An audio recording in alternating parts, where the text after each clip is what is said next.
companies that's been sniffing around there too. Landtrack, you will have heard of them. So I'm just saying, we really need to be vigilant and we need to stick together and help each other defeat these applications for these sorts of things. Thank you very much.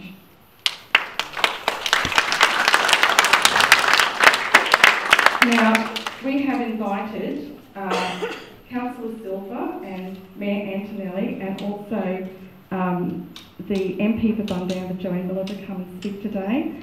I'm going to hand over to Joey. She'd like to say a few words. I'm sure she would like all of you.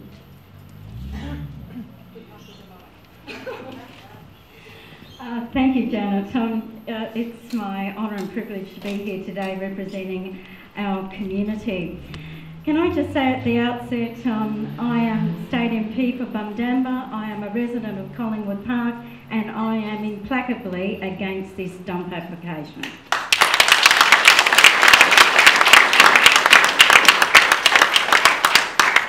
I also am asthmatic. I suffer from asthma. I also, as a kid, swam in the lake that Janet talked about, and I think half of the people who are lifelong citizens of this city learnt to swim in that lake as well. Can I just say to you that I'm here to talk to you about the processes involved, as well as to listen to all of your concerns. The situation at the moment is that this is an application, a live application, before the Ipswich City Council. In other words, they have made the application, now they have paid their money. It's up to the Ipswich City Council to decide yes or no whether this application is approved. Now, under the Local Government Act, the Ipswich City Council has, by delegation, delegated that decision making to faceless bureaucrats within the Ipswich City Council. It's under delegation, which is open to the public by law at the CEO's office. So what that means is that each and every councillor, because it's been delegated at present, does not have to make a decision. They do not have to say yes or no in relation to this application.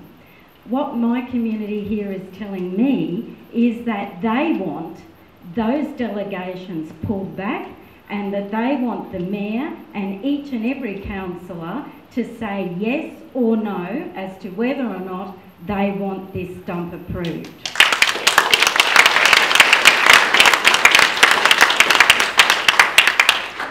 We can't have a situation whereby people are elected to be councillors and they just pass it off to someone in the council who is an employee of the council, and we won't even know who it is. And it could be an employee of the council who lives nowhere in Ipswich as well. Now, what have I done in relation to these issues? I asked to see the Director General of Environment and Heritage, and after a bit of a fracas internally, I finally got to see him. I told the Director General of Environment that our community here is implacably opposed to BMI, and we're also opposed to every other dump in Ipswich. We don't want them.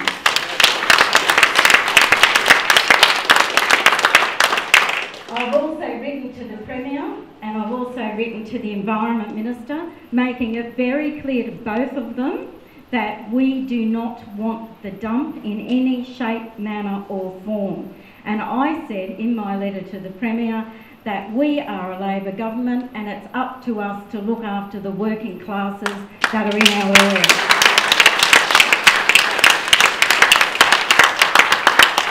Now, Jeffrey spoke about the issue of the report. I think Jeffrey spoke about the report that the government authorised back in August 2017.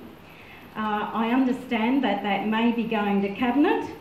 However, I have lodged right to information applications on behalf of our community to both the Department of the Environment and to the Minister for the Environment, asking for that report. All notes in relation to that report and what they're going to do about that report. That is a legal process that has gone in my name on behalf of everyone in our community. When I get that report, I will make it publicly available to everyone. I've also spoken to the Mayor of Ipswich, and I've informed him about the implacable opposition of the community in relation to these dumps. And I've also said that we have a proven track history in our community of fighting for what's right. We, for example, back in 1989, we fought against the Red Bank radioactive dump and we won it. We will win this again, providing that the Ipswich City Council has a bit of ticker, has a bit of guts, pulls these delegations back off the faceless bureaucrats within their bureaucracy, and has a meeting themselves, a meeting that would be open to the public, where a division is called and where we can be there and we can watch every single councillor say yes or no to these dumps. That's what we want.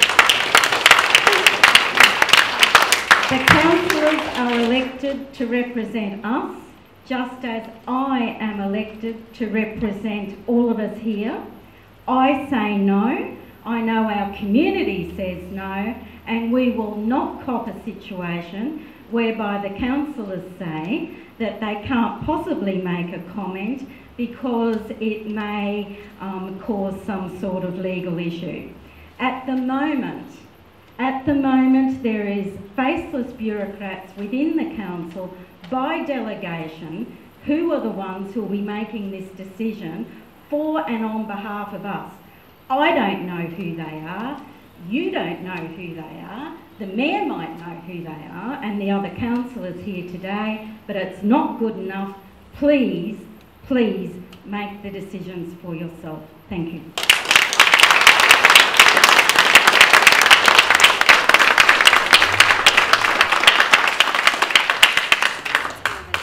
Thank you very much for that impassioned speech, Joanne. We really appreciate your presence here today. Now I'd like to hand over to Jim Dodrell, who's the President of IRAID, to say a few words to you. Thank you, Jim. The microphone makes me nervous, so if you don't mind, I'll do my best to project my voice without it. Look, thanks very much to everybody for coming along. It's heartening to have the community behind you, and it's heartening to have the community involved in a big issue like this.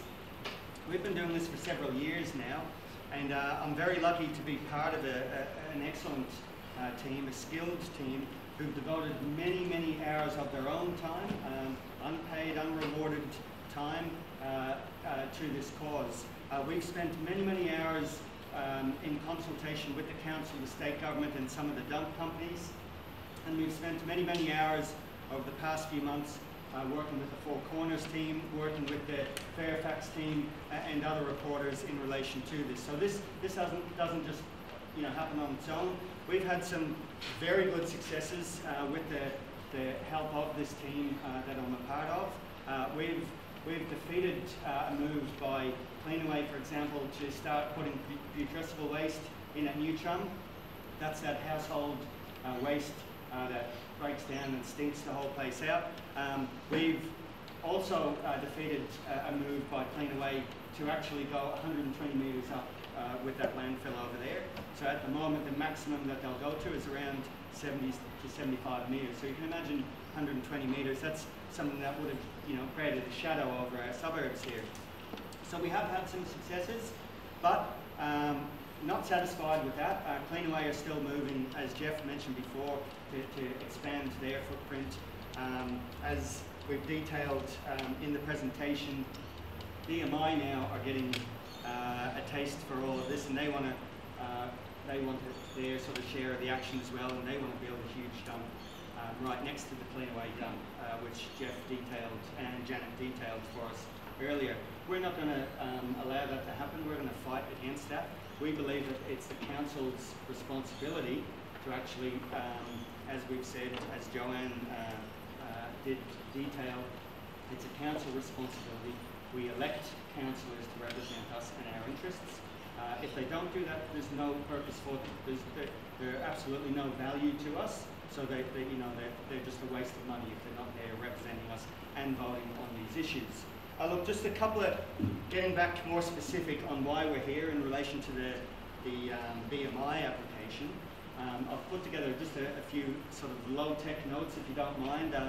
I have been unwell lately, so I've sort of had to, with the short amount of notice, I've had to sort of put a few things together. Look, if you can just have a quick look at the graphic here, and if you can look at the size on the page and keep that in mind as a depth of about 50 meters, okay?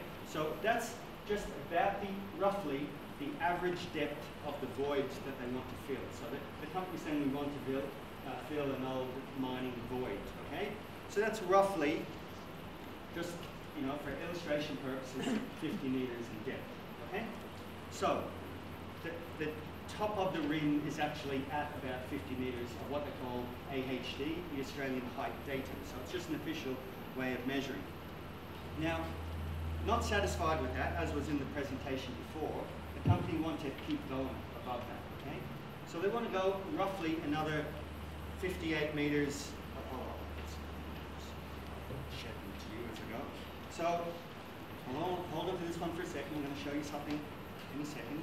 So they want to go about another 58 meters. Now that's roughly the height of a 17-story building above the top rim of the void, okay? Above the highest point of the lake, you know, the cliffs above the lake, okay?